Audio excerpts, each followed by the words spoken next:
This is a true story. The reconstructions are based on original cockpit voice recordings and eyewitness accounts.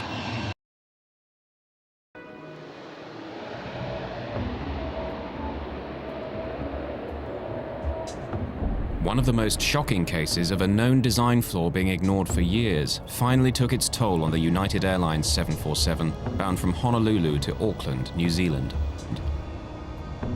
As Flight 811 prepared for takeoff, no one on board thought there would be a serious weakness in the aircraft. Flight 811 was heavily loaded, 337 passengers, crowded cargo holds, and a full fuel load. The doors closed on time, and the plane left the gate just before 2 o'clock in the morning for a routine 8-hour flight.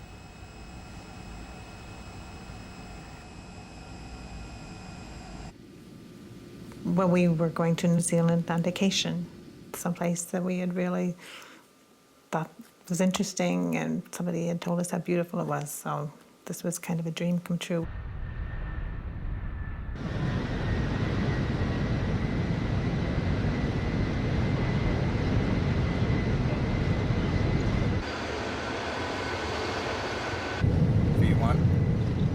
On the flight deck, Captain Dave Cronin was hugely experienced, just 2 months short of retirement.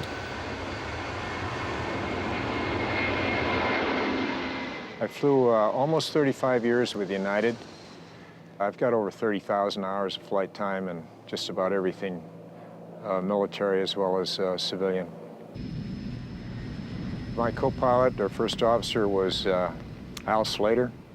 And I've known Al at that time for probably 20 years. And the second officer, Mark Thomas, was the first time I had flown with him. But we got along real well. Tell him we can handle 33 if it's available. Okay. The pilots wanted to climb to 33,000 feet above the Pacific Ocean to avoid turbulence from bad weather. 196, put us direct. We did notice that there were thunderstorms 100 miles south, right on course, which was rather unusual for that time of night. So I left the seatbelt sign on. Captain Cronin's decision to keep people fastened in their seats would save the lives of many.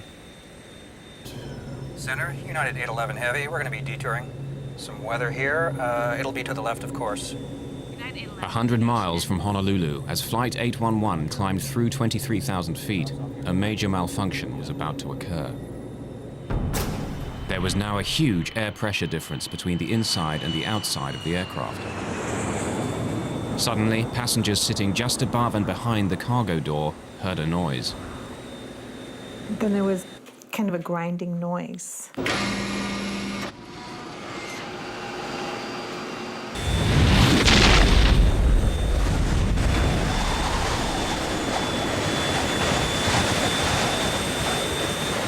We lost number 3. Going down. It looks like we've lost number 3 engine and we're descending rapidly. Coming back.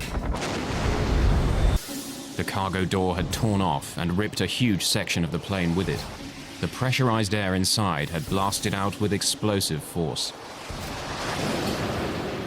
I immediately thought of Lockerbie. We actually thought it was a bomb that went off. Everything in front of us was gone. Where we were sitting, we were about 6 inches from the hole, so there was nothing in front of us or to the side of us. The whole side of the plane was gone. Actually, our feet were dangling on the hole, and I first thought we weren't going to make it. You know, I just didn't think there was any hope. With the pressurized air blown out, the lack of oxygen at 23,000 feet was now suffocating the passengers and crew. United 811 Heavy, we're doing an emergency descent. The pilots could tell from their instruments that the number 3 engine was failing, but they couldn't tell the full extent of the damage. Their priority was to get the plane down to a level where they could breathe normally. Put your mask on, Dave. But the pilots also didn't know that the explosion had destroyed the entire oxygen supply. Can't get any oxygen. We're not getting any oxygen. You getting any? I can't get any either.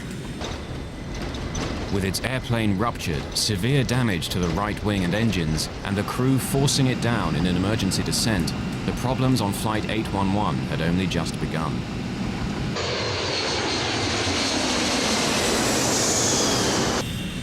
The crew finally began to level out at a safer altitude, but they now faced a barrage of problems. The most immediate was the disintegration of the number 3 engine nearest to the explosion.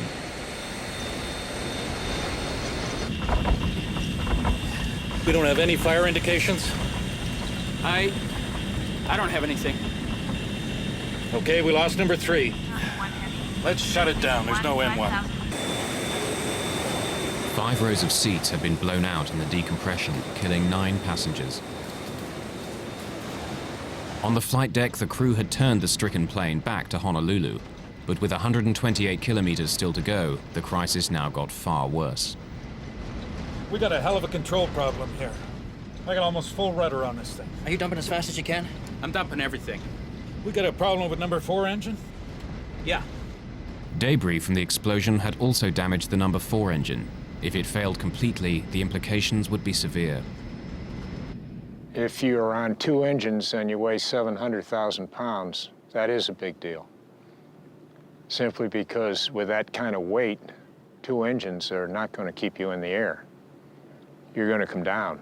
Although their number 4 engine was failing, the pilots pushed it along with the remaining engines to full power, a setting they shouldn't be run at for more than 2 minutes. But the nearest land was 15 minutes away. We got a fire on the right side. We're on 2 engines now. The whole right side, it's just gone from about the one right back to it's just open. You're just looking outside. What do you mean? It looks like a bomb. Fuselage? Yeah, the fuselage, it's just open. Okay, it looks like we got a bomb that went off on the right side. The whole right side is gone. Yeah, from about the one right back to, Anybody? some people are probably gone. I don't know. We didn't know that we were going to make it back. So we were actually preparing to ditch that airplane at night in the Pacific Ocean, which has never been done before. Believing they were going to die, one passenger took these photographs in the hope that they'd be found in the wreckage and give clues to the cause of the crash. Okay, I got lights over here. Okay. Okay, we're at 4. We're 21 miles out. We're in good shape. But the danger was far from over. At Honolulu Airport, an emergency was declared. All other aircraft were diverted, and the rescue services prepared for the crash landing of a fully loaded airliner. Hey, you want to give me some speeds? Yeah, 150 is going to be your 2 engine. Use a 160. Souls on board if you have it. Okay, souls on board. 160 is the minimum. If you can. Stand by, United 811 Heavy. I don't know how many's on board. 200 and I don't have the paperwork in front of me here. We're too busy right now. 200 and something. 6 minutes from the airport, the crew now had to slow the overweight plane for landing, but the effect of this was unknown. What's going to happen when I start coming out with flaps and landing gear? We're either going to land on the airport, in the water, or downtown Honolulu. Okay, we'll try 10. Okay, inboards are coming to 10. How do the controls feel? All right so far. But the flaps were damaged and couldn't fully extend. This meant that Flight 811 would have to land dangerously fast. As the unstable 747 lined up for landing, the pilots knew they would only have one chance. But even if they got it on the runway, the nagging question remained, would the stress of impact cause the damaged and overweight aircraft to disintegrate? Though I thought maybe there was a chance that we were going to actually be able to attempt to land, the thought came to my mind, what happens now? Do we, on impact, do we explode? Do we fall out this huge hole? Despite dumping fuel, the aircraft was still critically overweight. But without full flaps to keep it in the air, it had to approach fast. 1,000 down. The danger was that the undercarriage could shear off and the plane break up. Top and a half high. 190.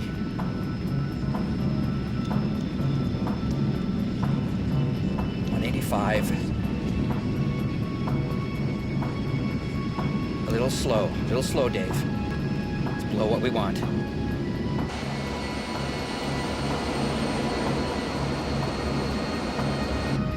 Coming up on the glide slope. Okay. Now let's try the gear. No one knew if the explosion had damaged the landing gear. We've got the gear down, we're clear to land, and everything's taken care of as far as we know. 30. 10. 0. We're on.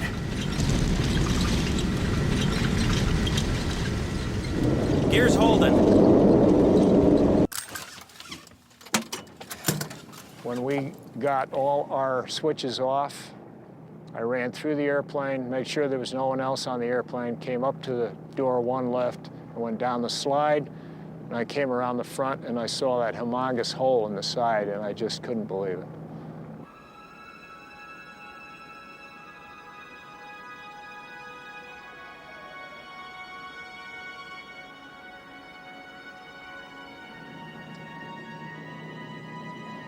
By the grace of God, we made it, and it was an awesome experience. I would never want to go through that again.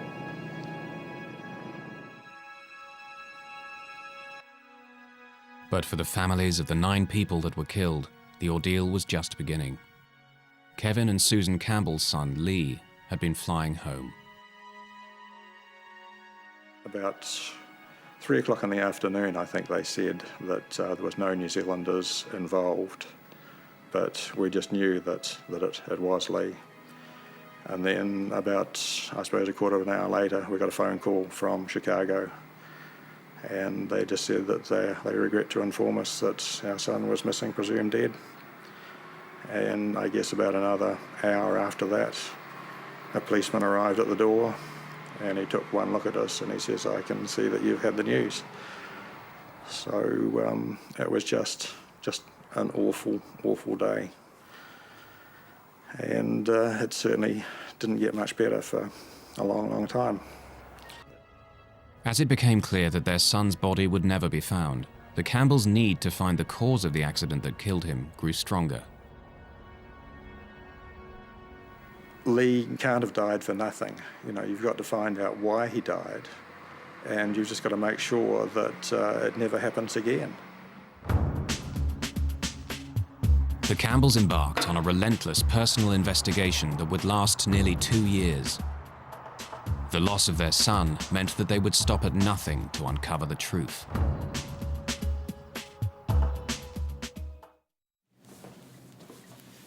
The engines number 3 and 4. 2 months after the accident on Flight 811, when the National Transportation Safety Board held preliminary hearings, the Campbells made sure they were there. But they soon grew frustrated. The NTSB wouldn't complete its report for months. And when the hearings ended, they had said that we could take whatever we wanted off the press table. And Susan walked up to the top table and yelled out, "There's a really good setup here." So grabbed a box and loaded in all of the documents that we could find up there. The unpublished documents revealed a disturbing catalogue of problems with the forward cargo door, going right back to its original design.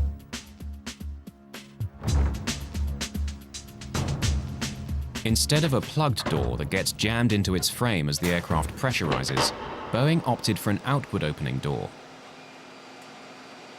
This allowed for more cargo space, but wasn't fail-safe like the plug design. So Boeing built what they believed was a foolproof locking mechanism. What they do is they build in multiple redundancies to make sure the door is properly latched and does not open. And you build it in to a point of that it's extremely improbable that the door would ever open. So what went wrong on Flight 811? The Campbells soon discovered that the problem lay in the design of the locking mechanism. To lock the cargo door on the 747, electric motors rotate C-shaped latches around pins in the doorframe. A handle then moves L-shaped arms, known as locking sectors, over the top of the sea latches to prevent them from opening. But as early as 1975, problems were found with the locking sectors. With the aluminium locking sectors, if the sea locks tried to backwind, open electrically, it would just push the locking sector out of the way.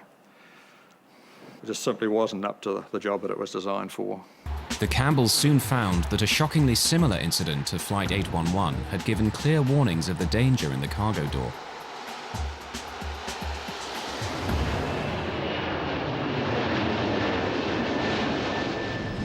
In 1987, 2 years before Flight 811, a Pan Am 747 had been climbing out of Heathrow when it had failed to pressurize at 20,000 feet. The pilots had to turn back. When they got back to Heathrow, they found that the door was hanging open 1.5 inches at the bottom, and all of the locks were open. When it got to the maintenance base, they found that all of the locking sectors were either bent or broken. Why had the sea latches turned and bent back the locking sectors? A report highlighted problems with the door's electrical system. It had a fault in the S2 master latch lock switch that should have turned off the power to the door when the outer handle was closed. This was an alarming finding. When the outer handle was closed, the S2 master lock switch was meant to disconnect the power supply and stop the sea latch motors from turning. So could this have failed, allowing the motors to open the door?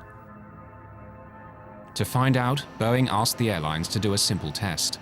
Close the outer handle, then press the switch to open the door and see what happens. When they hit the switch, it actually worked. The Boeing thought, this is not going to work, but it actually worked. There was power to the door locks with the outer handle closed. The aluminium locking sectors were too weak to stop the latches turning, and the cargo door burst open. After the Pan Am incident in 1987, it turned out that Boeing had issued a directive to the airlines on how to correct the weak aluminium locking sectors. The airworthiness directive that came out was to replace the aluminum sectors with steel sectors that could not be bent. And there were some some interim requirements for inspections to be performed until what they call terminating action, the steel sectors were installed. The fix was cheap and simple, but getting it done was not. The Campbells discovered that back in 1988, the FAA, whose rule it is to enforce improvements, had given the airlines 18 months to comply. Within a year, Lee Campbell and 8 others would die in an avoidable accident. After the deaths on Flight 811, the FAA instantly shortened the deadline for fixing the cargo door from 18 months to just 30 days. The pressure of the Campbells' campaign eventually began to pay off. The vital piece of evidence that could prove them right, the cargo door, still lay 2 miles down in the Pacific Ocean.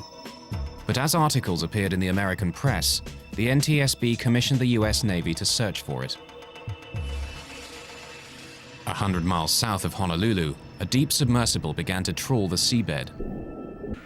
We went to Honolulu and waited there while they had their attempts. And they finally recovered the door from 14,000 feet of water, which was the deepest recovery ever at that time. But before the Campbells could see it, the door was swiftly removed to Boeing's plant in Seattle. The Campbells went in hot pursuit.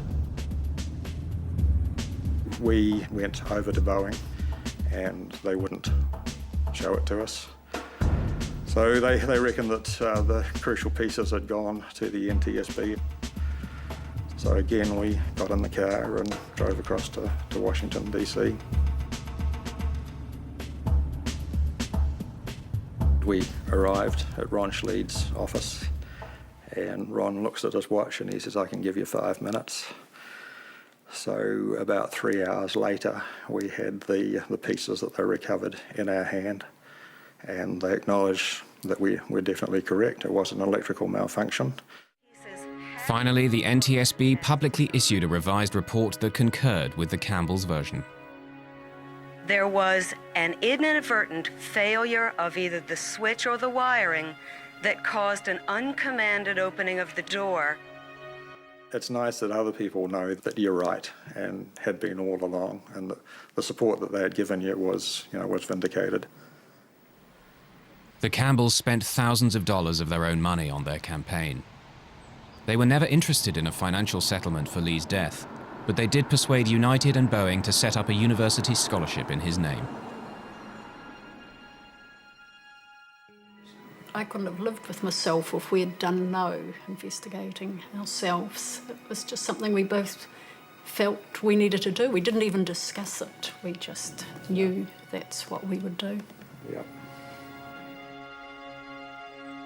But despite long and public campaigns like that of the Campbells, critics fear that the airline industry hasn't learned the lessons from Flight 811. The regulatory agencies, they have a dual charge. One is to encourage aviation, and another is aviation safety. And when they get in a position where you have economics up against air safety, they tend to err on the side of economics rather than safety. Serious accidents caused by known defects continue to occur. In the 1990s, known problems in aircraft de-icing systems have led to crashes. At least 3 planes have had fatal fires due to known dangers from flammable insulation material. In 1998, a fully laden 747 blew itself up over the Atlantic when known faults in the old wiring ignited known hazards in the fuel tanks. Inevitably, experts are skeptical of the aviation industry's record of balancing profit against prevention. And what the industry says, to go in and replace this wiring would ground all these airplanes, be astronomically expensive. One airplane every 10 years, one airplane every 5 years, 200-300 people, cost of doing business. Cost of doing business. And that's a great economic analysis, and unless your mother or your child is on board one of these airplanes that happens to pay the price for their economic satisfaction.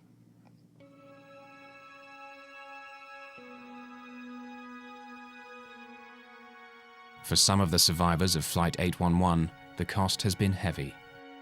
Each crew member handled it differently. I know there are still 2 crew members that have never set foot on an aircraft again.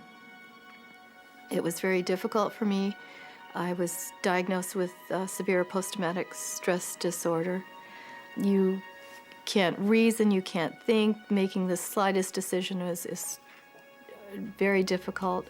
You're just at a total loss. So it was very difficult to cope with. It's almost midway through the Dawson Creek mining season, and there are mixed fortunes for the crews in brand new Yukon Gold tomorrow at 9.